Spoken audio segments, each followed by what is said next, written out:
ሰላም እንዴት ናችሁ ልጆችዬ? ስሙኝማ ይኸው ዛሬ ማለት ነው አዲስ ገዝታ ሴትዮዋ አቃጠልኩት ማለት ነው። በመተኮሻ አቃጠለብኝ ማለት ነው። የሆነ ሳላቀው እንትኑ ወደ ቁጥሩ ጨምሮ ነበርና ሳላየው ኖር እንደዚህ ቅምጥ ሳረገው ማለት ነው ይዞት ብትይገላል።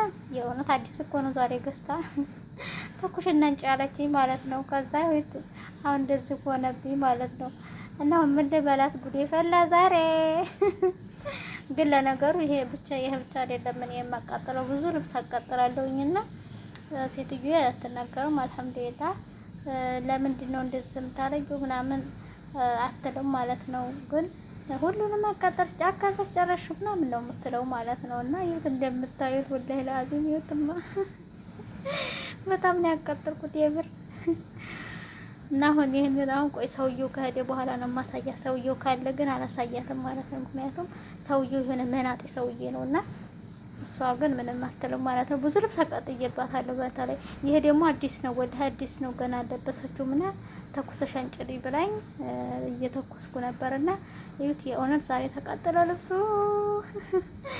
እና ምን ትላላችሁ? ስለዚህ ማለት ነው እና ቤተሰቦቼ ራሳችሁን ጠብቁ፣ በተለይ ማለት ነው ልብስ ተኩሱ ማለት ነው።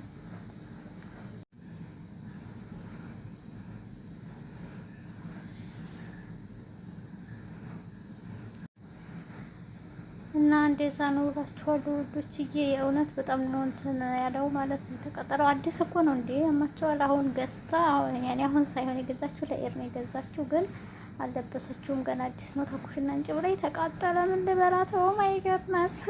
ከዛ ያለችኝን ሁሉ ነግራችኋለሁ መልሼ ማለት ነው። ባይ እና ውዶችዬ ሴትዮዋ ማለት ነው ተቆጣች ማለት ነው። አለች ማለት ነው። አለች ማለት ነው። ምክንያቱም ሰውዬው ያለ ደወለችና ማለት ነው ወይም ነው የሰጠሁሽ ልብስ የምተኩሹ ምናምን አለች ማለት ነው። ከዛ እኔ እህታችሁ ደግሞ ተቃጥሏል አቃጥዬዋለሁ ምናምን አልኳት ማለት ነው። ከዛ እንዴት አድርገሽ አቃጠልሽ ምናምን አለች። ቁጥሩ ሲጨምር አያዘት ነበርና አቃጠልኩት ምናምን አልኳት። ሁሉንም ጨርሰሽ አቃጠልሽ ጨረሹ ከደሞዝሽ ቆርጣለሁ ምናምን አለች። ከዛ ከደሞዝሽ ቆርጣለሁ ምናምን አለች ማለት ነው የሴትዮ ማለት ነው። እሺ ትቆርጫለሽ ችግር የለውም አልኳት። እንግዲህ ተቃጠለብኝ የሆነ ነገር አይመለስም ምናምን አልኳት። ከዛ ሰውዬው ደግሞ ስላለ ሰውዬው በጣም ያካብዳል ማለት ነው። ሰውዬው በጣም አካብጂ ነው ብታው። የእሱ ልብስ ራሱ አንድ ቀን ሲበላሽ እንደ ብዙ ነገር ነው የሚያደርገው ማለት ነው። እና ከዛ እሺ ምናምን አልኳት። ሰውዬው ደግሞ ስላለ አካበደ፣ በጣም አካበደ ምናምን። ከዛ እንደዚህ ብላ ዝም ማለት ማለት ነው። እና ሁልጊዜም ዛሬ ብቻ ሳይሆን ሁል ቀንም አቃጥላለሁ ልብስ ማለት ነው። ያኔ ሁል ቀንም ሳይሆን ከስንት አንዴ ሆነ በቃ ተሳሳታላችሁ አይደል? ሰው ነው መስራት የለምና ታቃጥላላችሁና እናቃጥላለን ሁላችንም በየቤቱ ያለን ነው ማለት ነውና ስለዚህ ሰዎቻችሁ ደግሞ ጥሩ ካልሆኑ ችግር ነው ማለት ነው። ራሳችሁን ጠብቁ ባይ